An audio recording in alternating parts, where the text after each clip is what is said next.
Hey everybody, welcome back to the channel. My name is John and this is your Modern Tech Breakdown. Today I'm taking a look at some pushback on those advocating for the elimination of memory unsafe languages, specifically C and C++. Let's jump into it. Before I get into the latest thoughts on the topic, let's review some of the comments from those pushing to eliminate languages with manual memory management. And we can start with the US federal government's CISA agency. CISA is the Cybersecurity and Infrastructure Security Agency. They issued a report in October of last year calling for organizations to have a roadmap in place by 2026 to eliminate memory safety vulnerabilities. So the US government weighed in on this debate. It's fair to say they may have some influence on something like this. Now, I have to point out that CISA has been mostly gutted under the Trump administration, as this agency went a bit out on a limb in recent times and advocated for straight-up censorship. Michael Schellenberger chronicled this and testified to Congress about it. Here's a clip. The U.S. Department of Homeland Security's Cybersecurity and Information Security Agency, CISA, has been the center of gravity for much of the censorship, with the National Science Foundation financing the development of censorship and disinformation tools and other federal government agencies playing a supportive role.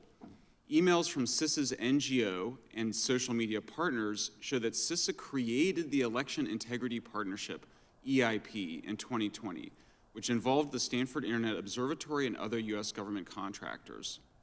EIP and its successor, the Virality Project, urged Twitter, Facebook, and other platforms to censor social media posts by ordinary citizens and elected officials alike. EIP reported that they had a 75% response rate from the platforms and that 35% of the URLs that they reported were either removed, labeled, or throttled or soft blocked.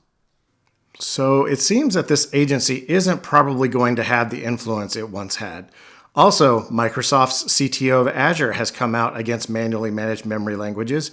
In fact, he called for a halt to any new projects using C or C++.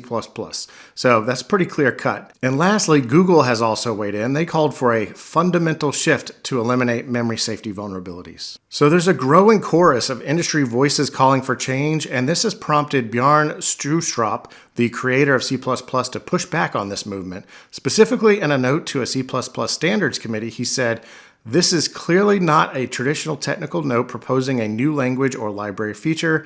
It is a call to urgent action, partly in response to unprecedented, serious attacks on C++.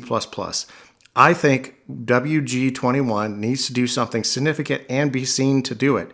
Profiles is a framework that can do that." So here he is advocating for urgent action that is visible in the marketplace, and he's backing his approach to adding memory safety to C++ called Profiles. And I think he's right in that the C and C++ communities need to respond to those who want to completely eliminate those languages simply because they enable manual memory management. And I think they're on the back foot a little bit in the current discussion, but I think part of the problem is that right now there are too many solutions competing for attention. It seems that the community is a little bit fractured at the moment. Picking a single common solution could unify the community, which would help win the PR battle currently underway. And I think many of these solutions would have a great story to tell. There's a lot of very important software written in C or C++, and moving that to a safer version of the same language seems a lot quicker and easier than moving to an entirely different language.